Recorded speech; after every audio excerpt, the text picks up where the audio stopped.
Here are the top 10 incoming NFL rookies that you need to know before your Dynasty Fantasy Football draft. And yeah, one of them just might be the next Amon-Ra St. Brown.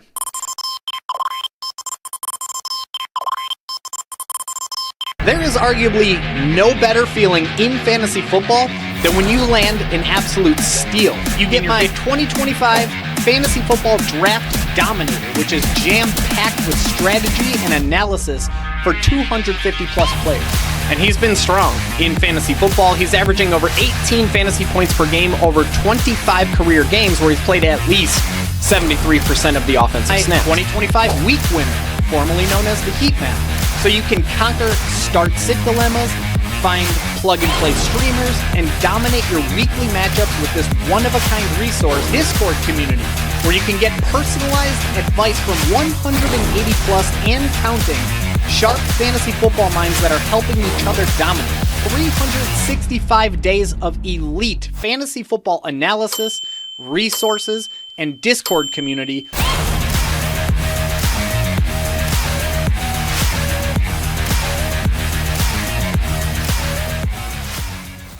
Welcome back to Inside the 20.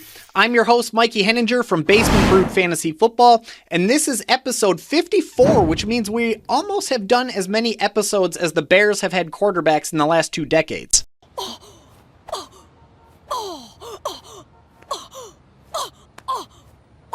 In today's episode, we're going to dive into the top 10 rookies that you need to know about before your Dynasty rookie draft, even if you've been ignoring draft prep like it's a group text with your in-laws. Now, this entire episode is fueled by my freshly brewed 2025 Rookie Rundown, which is my ultimate guide to this year's rookie draft class. We're talking rankings, we're talking tiers, we're talking deep analysis and deep notes for 80 plus incoming NFL rookies. Now, every single player that I'm about to cover comes straight from that rookie rundown. So think of today's episode as a bit of a highlight reel of what you can find in the 2025 rookie rundown. All right, without further ado, let's break this huddle.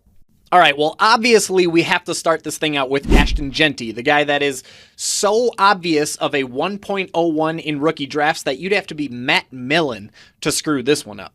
I mean, this dude checks literally every box that you could possibly look for in an NFL back and as a fantasy football back. Vision, check. Burst, check. Speed, pass protection, receiving ability, you bet. This guy checks every single box. In fact, John Chapman even goes so far as to say he compares favorably to Christian McCaffrey, which in fantasy football is a lot like being told that your Tinder date looks like Sydney Sweeney or Chris Hemsworth, but actually does. And now, the Las Vegas Raiders drafted him 6th overall, despite having plenty of other holes in their roster. 6th.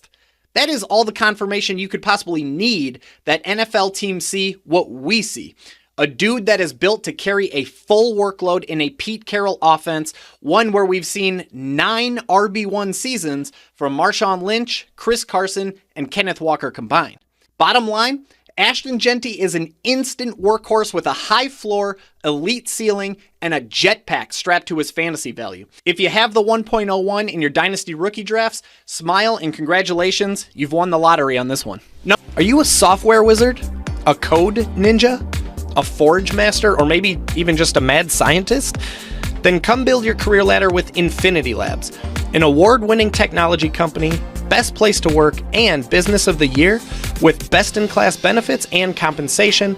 Visit i-labs.tech. That's i-labs.tech today, where you can learn more about Infinity Labs, our expanding national presence, and why the status quo has no hold on us. Number 2 in my rookie rankings is North Carolina's Omarion Hampton, aka a bowling ball with ballerina feet. This dude is built like a fridge, hits like a truck, and still somehow makes dudes miss the way my sister swipes left on her Tinder profile. My guy John Chapman calls Omarion Hampton the most powerful back in this year's draft class, and when you watch the tape, it's really not that hard to see why. Now, sure, year 1 could absolutely be a bit frustrating for Omarion Hampton managers.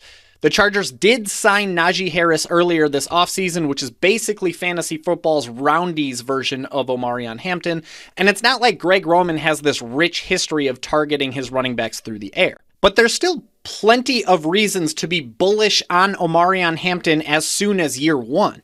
For starters, their offensive coordinator, Greg Roman, has finished top 11 in rushing attempts in each of the 11 years that he's been an offensive play caller, including finishing top 3 in rushing attempts in 7 of those 11 years. There should be plenty of volume to go around. Second, Najee Harris is just on a 1-year prove-it type of deal, whereas Omarion Hampton cost the Chargers their 22nd overall pick in the draft. Much more expensive price tag for Hampton than for Najee Harris. And last but not least, Hampton is just better than Najee Harris is, period. It should be a surprise to no one if Omarion Hampton ends up being the guy who's the RB1A in Greg Roman's offense to Najee Harris's RB1B. Bottom line, Hampton is a high floor, high ceiling type of running back that checks every major box. And although we might not see his ceiling right away in year one, he does possess the toolbox to be an every week RB1 in fantasy football. Take him with the 2nd overall pick in your Dynasty rookie drafts and don't think twice about it. All right, I'll give you a hint for number 3 in my Dynasty rookie rankings. And that hint is his first name starts with a T. If you're thinking Tetairoa McMillan, then you nailed it. This guy is a Venus flytrap with magnets for hands. In fact, my guy John Chapman goes so far as to say McMillan has the best hands in this entire draft class. Now, McMillan is a classic X wide receiver who wins with size and body control, but not speed. So don't go expecting Justin Jefferson type of separation. That's not who McMillan is.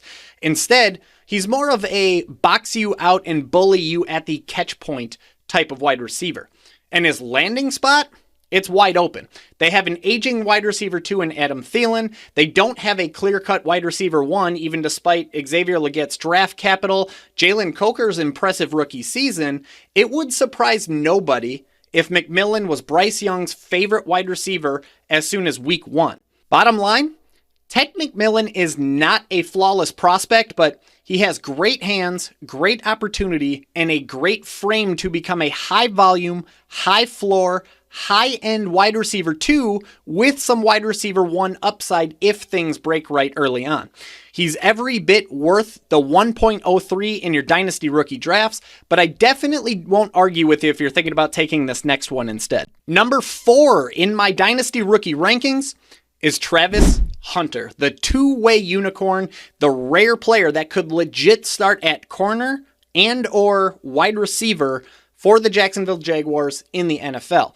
And that's where the risk is, right? That's ultimately what had me put Tetairoa McMillan ahead of Travis Hunter, is the fact that Travis Hunter could be primarily a corner for the Jacksonville Jaguars. Now, it is worth noting that new head coach Liam Cohen did say after the draft that they are going to start Travis Hunter on offense and go from there. And that's great news for fantasy purposes. And if that does end up being the case, then I'd be perfectly fine moving Travis Hunter in front of Tet McMillan for number 3 in my Dynasty rookie rankings. And why not? He's twitchy, he's explosive, he's a natural playmaker with elite ball skills. Sure, there's definitely some risk. What if he ends up playing corner more than he ends up playing wide receiver? That is a risk in fantasy football. But what if the opposite is true? What if he's a full-time wide receiver running routes alongside Brian Thomas in a Trevor Lawrence-led offense under Liam Cohen? Bottom line, if you're aiming for upside, Travis Hunter is the type of wide receiver that brings plenty of it to help you win your Dynasty League. Don't hesitate for a second if you have a chance to take him with the 4th or even 3rd pick in your Dynasty rookie drafts. All right, for number 5 in my Dynasty rookie rankings, we are going back to this loaded running back class, and I'll give you a hint to start out with. This guy went to Ohio State University, which doesn't help, right? Which running back am I talking about? I'll give you another hint. If you play best ball, this dude should already be in your Amazon shopping cart. He is a certified home run hitter. My guy John Chapman called him a threat to score on every single play. He is TreVeyon Henderson. Now, yes, to start out with, Henderson is going to have to share that backfield with Ramondre Stevenson, who is still hanging around in New England like an old Blockbuster gift card. But Henderson is already the most explosive back on that roster, and it's only a matter of time before that is his backfield. Early on, Henderson will likely form a committee with Ramondre Stevenson, but even then, he should still offer RB2/flex value, and if anything happens to Ramondre Stevenson, or he just simply gets left in the dust, you can say hello to a weekly RB1 in TreVeyon Henderson. He's every bit worthy of a top 5 pick in Dynasty rookie drafts. If you're like me and you're already missing fantasy football, and if your favorite part of fantasy football is doing the draft, do a couple best ball drafts over on drafters.com. Enter promo code BBFF when making your first deposit, and Drafters is going to 100% match your first deposit up to $100. It's like getting a free $100 bill to play fantasy football with. All right, as for number 6 in my Dynasty rookie rankings, we got to talk about that other running back from Ohio State, Mr. Quinshon Judkins. This guy is like a battering ram in shoulder pads. He's compact, he's physical, and he's somehow always falling forward. There's no arguing that this dude is a terrific ball carrier. He's a great pure rusher. The only red flag and the main reason that he's behind TreVeyon Henderson in my rookie rankings is pass catching. It's just something we don't know much about when it comes to Quinshon Judkins. We don't know if he's capable. It's something we did not see a lot of from him in college. It's something we didn't see a lot of from him at Ohio State. Now, it could have been the offense. It could have been the fact that TreVeyon Henderson is just better than Judkins in that arena. But it's also possible that Judkins himself is just not a good receiver. But still, he landed in a Nick Chubless Cleveland Browns offense where he should be the early down banger. He should be the goal line hammer from day one. When it comes down to it, Quinshon Judkins is a lot like my wife's Wednesday night crockpot dinners. They're nothing flashy, they're nothing sexy, but they're solid, they're sturdy, they get the job done. And that's what Quinshon Judkins is. He's a rock solid RB2, albeit one with some really, really sneaky upside if he does ever showcase pass catching ability in the NFL. That is the ultimate cheat code, the ultimate key to unlocking upside to running backs in fantasy football. Chicka bow wow, bow wow wow wow. Go, Pack, go! That's right, Mr. Matthew Golden comes in at number 7. And honestly, the biggest appeal with Matthew Golden is that the Green Bay Packers' current wide receiver room is more wide open than the cabinet and fridge doors in my house after my kids get their own snack. And Golden does have a lot working for him as a wide receiver. He's explosive, he's twitchy, he's fast enough to outrun bad decisions. And that's a good thing because he's joining a team that hasn't had a 65 catch or 900-yard receiver ever since Devontae Adams left to chase Vegas slot machines and one season of Derek Carr at quarterback. And beyond those raw athletic traits, Matthew Golden is versatile. He can line up all over the field, he wins deep, he makes contested catches look easy. Now, yeah, his college production, that was a little inconsistent. But so was my high school mustache, and you've seen the Hall of Fame mustache that's been able to develop into. No, man. Bottom line, Matthew Golden is a high upside investment with a golden opportunity to become the wide receiver 1 in Green Bay. He's every bit worth a top 7 pick in your Dynasty rookie drafts. For the third time in the last 4 picks, we're going back to the University of Ohio State because checking in at number 8 is wide receiver Emeka Egbuka. Now, Egbuka has it all as a wide receiver, which is why he was drafted in the first round. He's smooth, he's smart, he's technically sound. My guy John Chapman loves his route running, his hands, the way that he finds soft spots in coverage as if he has Google Maps for zone coverage. But here's the thing. Tampa Bay's wide receiver room is crowded, at least in year 1. Chris Godwin just signed a contract with more guaranteed money than a Powerball winner. Mike Evans is back chasing his 12th straight 1,000-yard season, which is just insane. And of course, they already drafted Jalen McMillan last year, who came on pretty strong at the end of last season.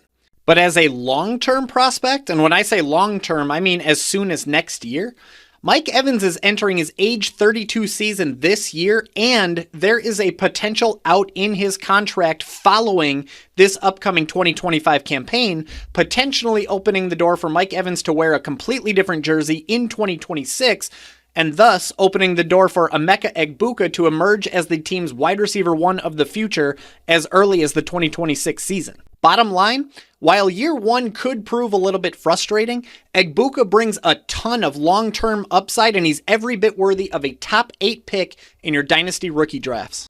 Checking in at number 9 in my Dynasty rookie rankings is Luther Burden. One of the most electric players in this class, a human joystick with a flair for circus catches and yak ability that makes your jaw drop and your fantasy brain start drooling a little bit. He's fast, he's twitchy, he's built to embarrass defenders. My guy John Chapman called out his elite body control and explosiveness, but he also hinted that Luther Burden's route tree might be stuck in the bonsai stage currently. And in addition to an incomplete route tree, volume is probably going to be tough to come by for Luther Burden in year one.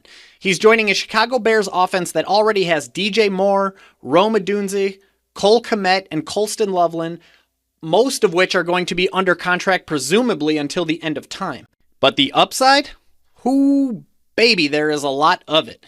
New head coach Ben Johnson made Amon-Ra St. Brown a household name operating out of the slot. And yeah, Luther Burden could absolutely be that guy if the stars align.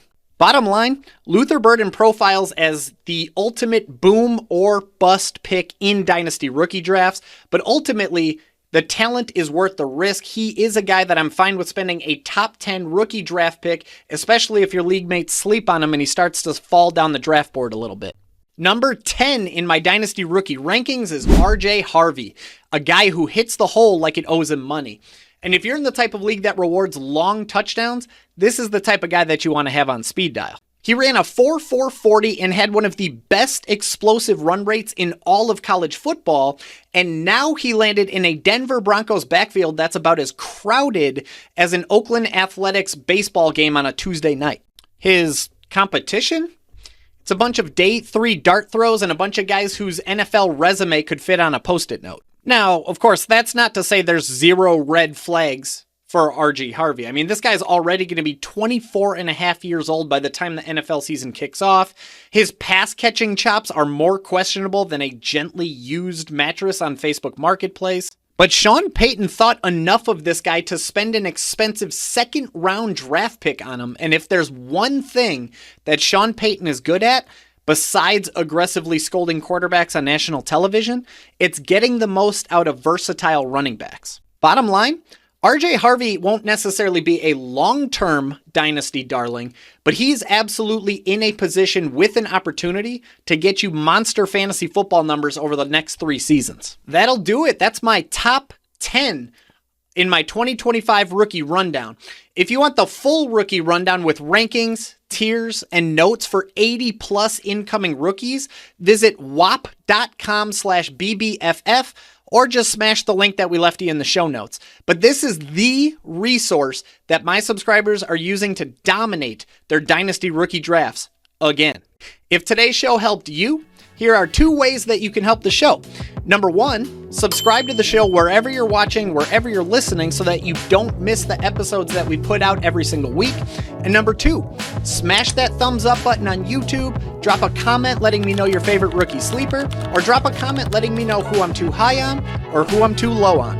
Thank you for tuning in to episode 54 of Inside the 20. I will see you on the fantasy football field next week. Cheers. This brew's for you.